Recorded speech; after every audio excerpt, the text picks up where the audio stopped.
কি দিয়া, তোমাকে আমি 50টা মিষ্টি দিয়ে ভোগের থালা সাজাতে বলেছিলাম, এখানে তো দেখছি 2টো মিষ্টি নেই।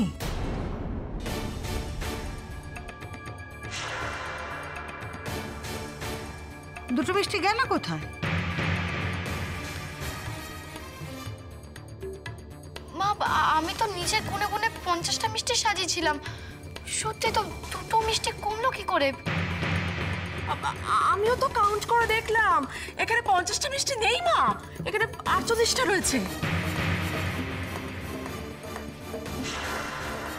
আচ্ছা দিয়া, তোমার ঠিক মনে আছে তো মা যখন তোমাকে মিষ্টির বাক্সটা দিয়েছিলেন হাতে, তখন তার মধ্যে 50টা মিষ্টি ছিল না? মানে দোকান থেকে আবার কম দিয়ে দেয়নি তো? এ তুমি কি বলছো তিস্তা?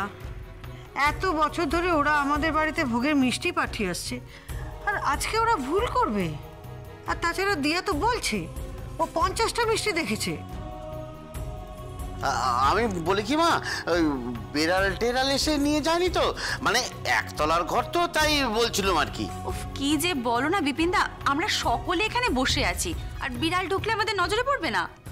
মা, আচ্ছা এমনও তো হতে পারে যে বাইরে থেকে কোনো বিড়াল হয়তো আমাদের ঘরে আসেনি, কিন্তু আমাদের ঘরেরই কোনো পোষা বিড়াল খিদের জ্বালা সহ্য করতে না পেরে 2টো মিষ্টি।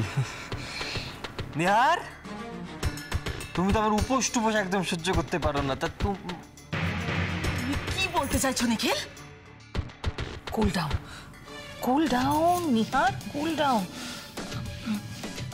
বেয়ান, আমি বলছিলাম কি, এই ব্যাপারটা নিয়ে এত টেনশন করার কি আছে? মানে মিষ্টি তো আর ডানা গজিয়ে পালিয়ে যেতে পারে না। আমার মনে হয় কি, দিয়া ছোট বেখেয়ালে হয়তো বাক্স থেকে সবকটা মিষ্টি বার করেনি, একবার বাক্সটা দেখলেই হলো। পুজোর কাজে এরকম অন্যমনস্ক হলে খুব মুশকিল তো দিয়া। তোমার বকাবকি শুরু হয়ে গেল বৌমা।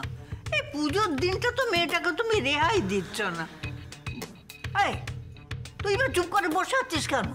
দেখ না বাক্সতে কি মিষ্টি ফিষ্টি আছে, তার দোকানে সাজিয়ে দে না। বসে আছে। হ্যাঁ, সত্যি এই মেয়েকে কাজ দিলে একটা না একটা খুঁত লেগেই থাকবে। ভাগ্যিস আমি দেখেছিলাম, তা না হলে এবারের এতদিনের রীতিনীতি সব জলাঞ্জলি যেত। কি হলো দিয়া, মিষ্টি দুটো নিয়ে এসো। মা, বাক্সে মিষ্টি নেই।